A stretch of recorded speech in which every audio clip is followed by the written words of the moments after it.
If you've struggled with gambling, or if you maybe still are a compulsive gambler, and you look back at some of your choices and why you did some of the things you did, you'll probably say it's like somebody took control over your body and mind, and it was somebody else driving your body. And actually, that's exactly what happens, because I always say this, right? You can look at addiction like a living being. It's fighting for its life. And gambling addiction is particularly complex and quite incredible, even though that might not be the best choice of words. Like, even though there's no substance involved, it completely takes over your moral compass. It reshapes your personality. It can literally make you into a different person. So why does it happen? Well, gambling has completely screwed up your brain's reward system. Now the brain is just doing everything, transmitting signals left and right in order to get that dopamine hit, which it doesn't even get from winning, because gambling addiction is not about money.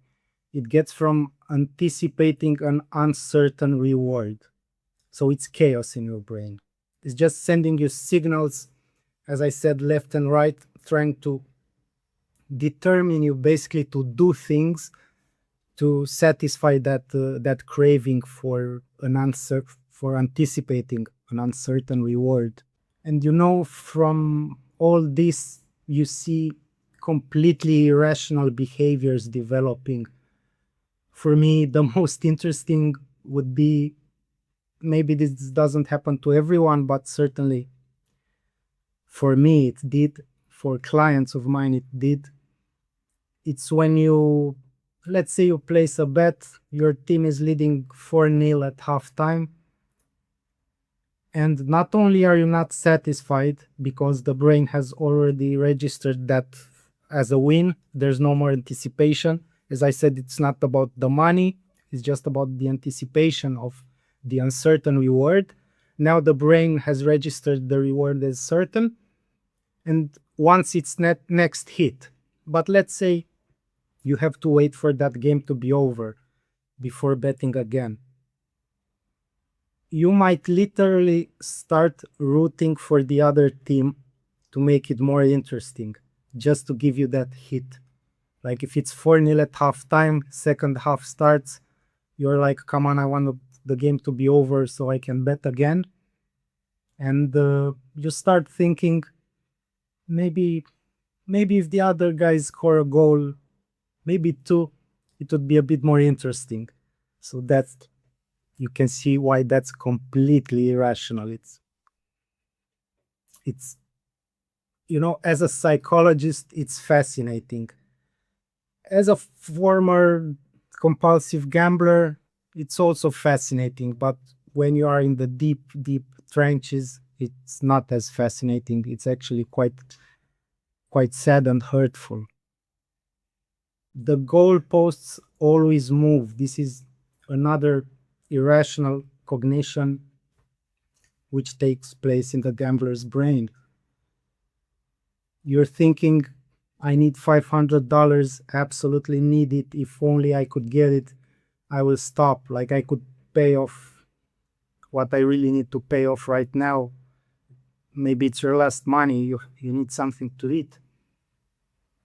And then you win, and everything you thought about half an hour ago is erased.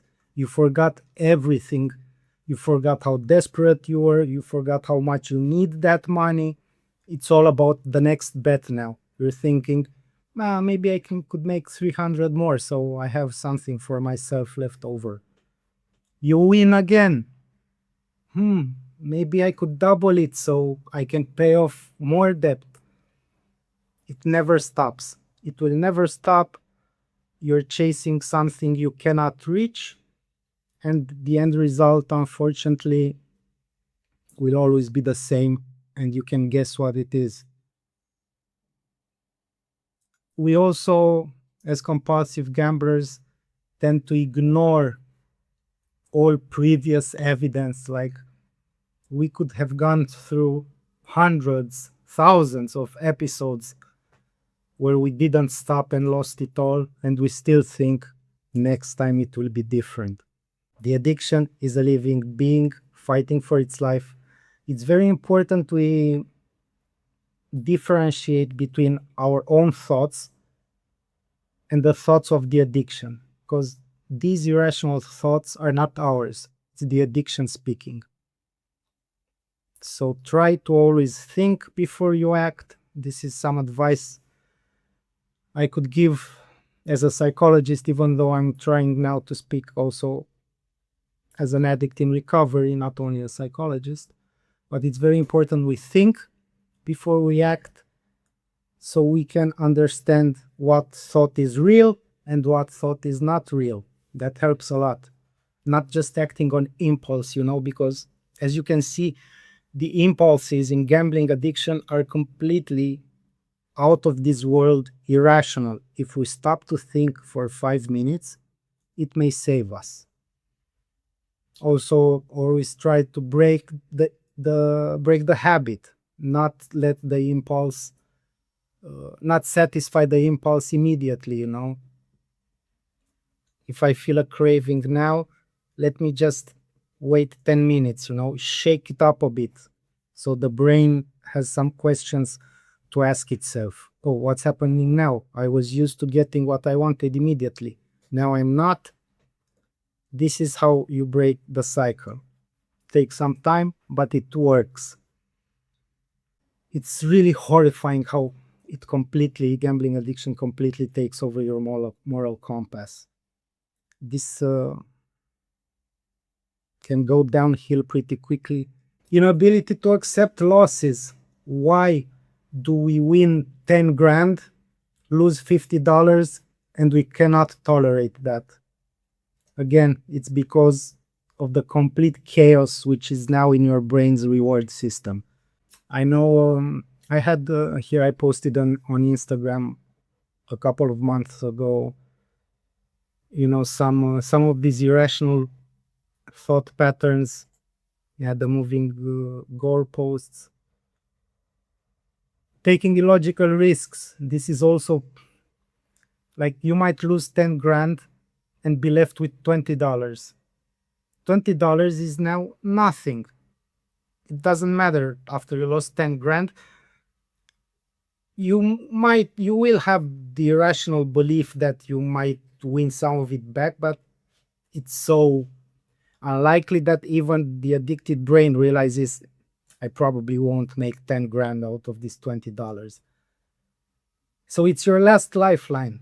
You obviously cannot make back what you lost. Why do you still bet it? Makes no sense. Like, the risk is so big because you will be left with nothing to eat. Literally, it's your last lifeline for a meaningless reward. Like what? You'll win $100 maybe after you already lost 10 grand. Why would you bet that last $20? The addiction speaking. It can change your entire personality and the value system. There's a Chinese saying, dead to shame. That's what gambling does to you. What can we do? As I mentioned earlier, try to break the cycle, change the thinking patterns, always think before you act. When you lose, try to stay in that state and feel how horrible it is. Don't, immediately jump, borrow some money, gamble again. Stay with that feeling. If you do that enough times, eventually you will start like really integrating that feeling, and next time it will be like your brain will be like, I don't want to go through that again. It will eventually help. Just sit with that feeling, like I'm feeling like complete and utter shit. Great, let me sit with that for 1 day, 2 days. It will be unpleasant. Learn to tolerate discomfort. Be comfortable with the uncomfortable. And that I always in my practice, this is the main, eventually the main goal in treating addictions. Find something meaningful to replace the addiction with. When you have something else to wake up in the morning which matters more than the addiction, that will be very useful. Have an adventure, something, shake things up. But yeah, it starts with awareness, changing the thinking patterns, putting roadblocks, shaking up the behavior and the thinking patterns. Gambling addiction is definitely not about the money. It's about self-sabotage. It's about the emotional pain you most likely have. And these are things which eventually would be best if are addressed. And there's always resources available. Therapy can work, cognitive behavioral therapy. Gamblers Anonymous can work. There are helplines in many countries. Take that step if you are struggling and ask for help. It's hard on your own. It's hard to do it on your own. It's you can benefit from getting help. Yeah, so this is definitely something I will look to talk about more on my channel. If it's something that interests you, hit subscribe, or I don't know where it is, and see ya.